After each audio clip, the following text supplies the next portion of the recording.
ایک شخص کی حضرت خضر علیہ السلام سے ملاقات ہو گئی اور اس شخص نے حضرت خضر علیہ السلام سے کہا کہ حضرت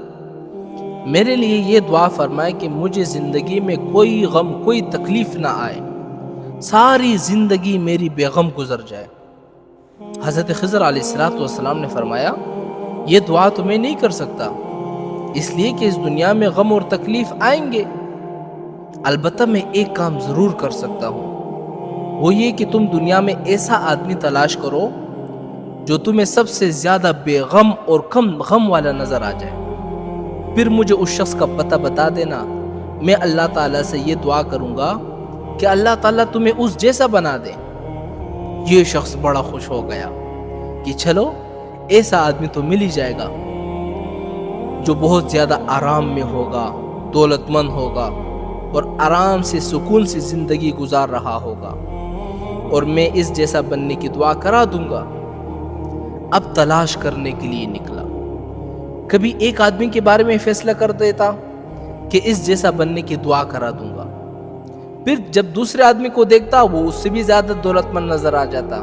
پھر یہ فیصلہ تبدیل کر دیتا کہ نہیں اس جیسا بننے کی دعا کراؤں گا۔ کافی عرصہ تلاش کرنے کے بعد اس کو ایک زرگر نظر آیا جو سونا چاندی جواہرات اور قیمتی پتھر کی تجارت کرتا تھا، اور اس کی دکان بہت بڑی تھی اور اس کا محل بڑا عالیشان تھا، اور اس کے بیٹے بڑے خوبصورت جوان تھے۔ ظاہری حالات دیکھ کر اس نے اندازہ لگایا کہ یہ شخص بڑے عیش و آرام میں ہے، اس نے فیصلہ کر دیا کہ اس جیسا بننے کی دعا کراؤں گا۔ جب واپس جانے لگا تو خیال آیا کہ اس شخص کی ظاہری حالات تو بہت اچھی ہے، کہیں ایسا نہ ہو کہ اندر سے کسی بیماری یا پریشانی میں مبتلا ہو جس کی وجہ سے میری یہ زندگی بھی ختم ہو جائے، اس لیے اس زرگر سے جا کر میں پوچھ لیتا ہوں کہ وہ کس حالات میں ہے۔ یہ شخص اس زرگر کے پاس گیا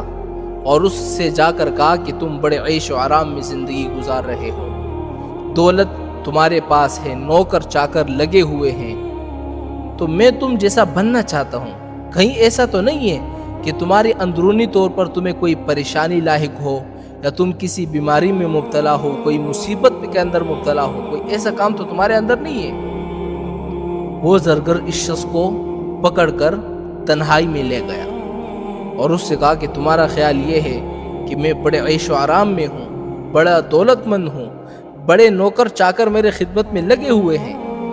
لیکن اس دنیا میں مجھ سے زیادہ غم والا اور تکلیف والا کوئی دوسرا شخص نہیں ہوگا۔ پھر اس نے اپنی بیوی کی اخلاقی حالات کا بڑا عبرتناک قصہ سنایا کہ جتنے میرے نوجوان بیٹے تمہیں نظر آ رہے ہیں نا، یہ حقیقت میں میرے بیٹے نہیں ہیں، یہ تو میرے نوکر چاکر زنا کر کے ان کو پیدا کیا ہے،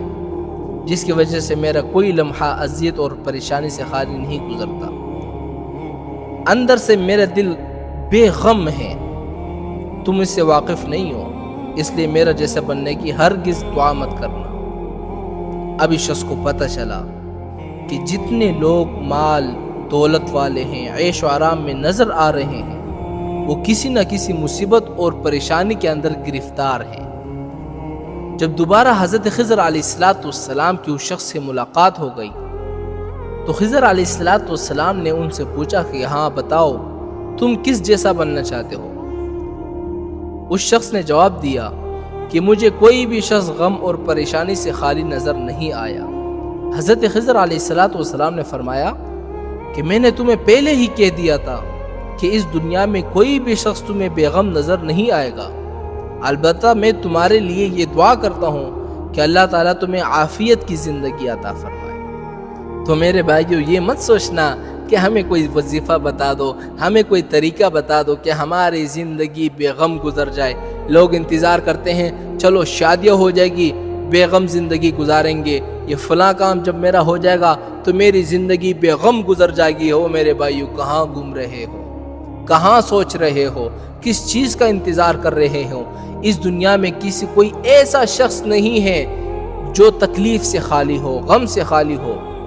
کسی کو کم تکلیف ہے، کسی کو زیادہ تکلیف ہے، کسی کو کوئی تکلیف ہے، کسی کو کسی اور قسم کی تکلیف ہے۔ اللہ تعالیٰ نے اس کائنات کا نظام ہی ایسا بنا دیا ہے کہ کسی کو دولت دے دی ہے، اور کسی سے دولت لے لی ہے، کسی کو صحت دے دی ہے لیکن دولت نہیں دیا، لیکن کسی کو دولت دے دی ہے لیکن صحت نہیں دیا۔ اربوں کربوں لاکھوں کے مالک ہوں گے لیکن صحت کا علاج ان کا نہیں ہو سکتا۔ ان ساری باتوں کا خلاصہ یہ ہے کہ اس دنیا میں ہر شخص کسی نہ کسی تکلیف میں، کسی نہ کسی پریشانی کے اندر مبتلا ہے۔